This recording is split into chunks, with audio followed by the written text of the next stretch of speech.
I'm the Simple Car Guy, and in this video I will show you my favorite useful hidden features on this Honda Prologue. Let's start with the most useful hidden feature. This vehicle has comfort access, so you can press this button to unlock the car. But what if your key fob battery is dead? Well, check this out. This key fob has a built-in physical key that can be used to open the car. So you just press this little button and pull out the hidden physical key.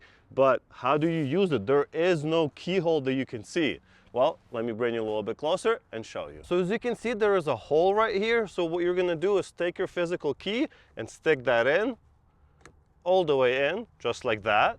And now we're gonna push this cover to the right. You wanna twist the key just a little bit, and then this cover pops up. Yeah, the key might fall out at that point, but that's okay. And then this little cover comes off, and that of course reveals the actual keyhole. So now we can stick the physical key in and lock or unlock the car. Pretty cool and very useful. And once you're in the car, you can just put that back when you're done. But of course, this key has another trick up its sleeve. And I'm not talking about starting the car to warm it up or opening the trunk or things like that. What you can do is actually lower all of the glass on the vehicle, let's say on a hot day, to vent it out with the key. To do so, you're just gonna press this unlock button twice and then hold it on the second press. So press once, press again and hold. It beeps.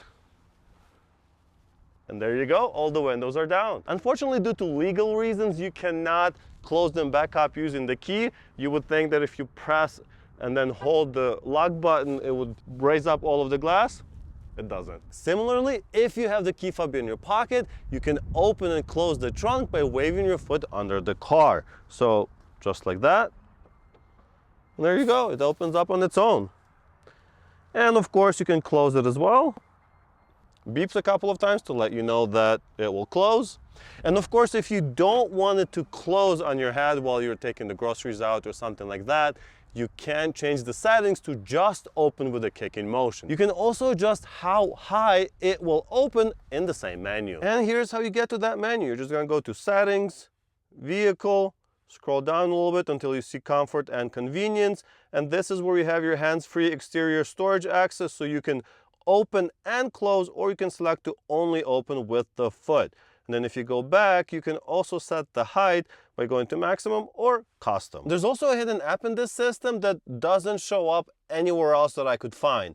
And to access it, you just have to use the Google Assistant. So you can go, hey Google, can you open the off-road app? Sure, opening. And there you go.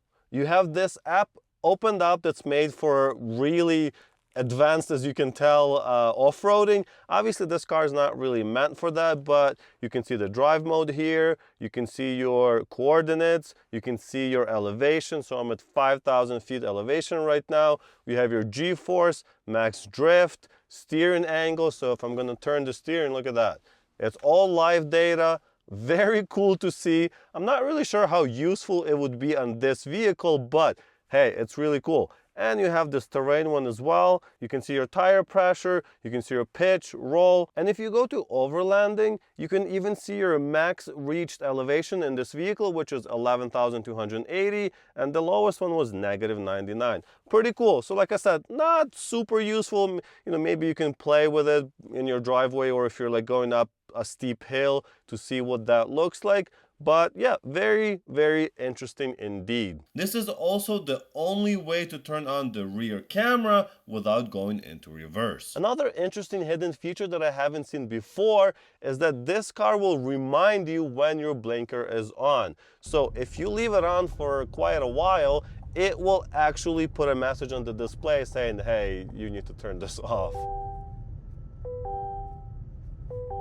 Another feature that isn't that hidden but kind of useful is that this car has multiple mute buttons. So of course, if you're listening to your music, you can just lower it here or press this to mute the audio, but you can also press your talk button down.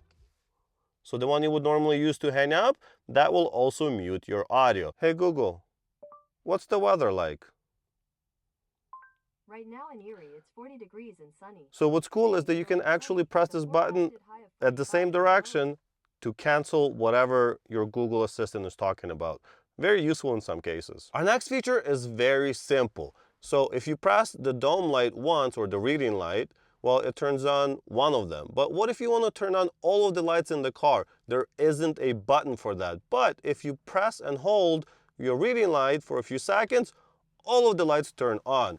And yes, even the ones in the rear.